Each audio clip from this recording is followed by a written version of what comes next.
नामस्मरणाचा अभ्यास एका दृष्टीने फार सोपा आहे. त्याला कोणतीही उपाधी लागत नाही. त्याला काळवेळ लागत नाही. त्याला स्थलाचे किंवा देहाच्या अवस्थेचे बंधन नाही. जोपर्यंत जीवाला शुद्धी आहे तोपर्यंत नाम घेता येते. पण दुसऱ्या दृष्टीने नामस्मरणाचा अभ्यास फार कठीण आहे. नामाला स्वतःची अशी चव नाही. म्हणून जरा नामस्मरण केले की त्याचा कंटाळा येतो. आपल्याला उपाधी असल्याशिवाय मनाला चैन पडत नाही. उपाधीमध्ये मन रमते. यासाठी नामात मन रमणे ही मोठी भाग्याची गोष्ट आहे. ज्याचे मन नामात रंगू लागले त्याला स्वतःचा विसर पडू लागला असे समजावे. ज्याचे चित्त पूर्णपणे नामात रंगले तो स्वतःला पूर्णपणे विसरतो. त्यावेळी त्याला भगवंताचे दर्शन घडते. नामाची चटक लागली पाहिजे. ती चटक एकदा लागली म्हणजे जगामधले सर्व ऐश्वर तुच्छ वाटेल. हा बाजार मी इथे मांडून बसलो आहे तो त्यासाठीच आहे.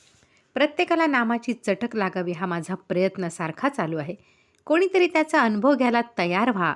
राम त्याच्या पाठीशी उभा आहे. श्री गोंदवलेकर महाराज.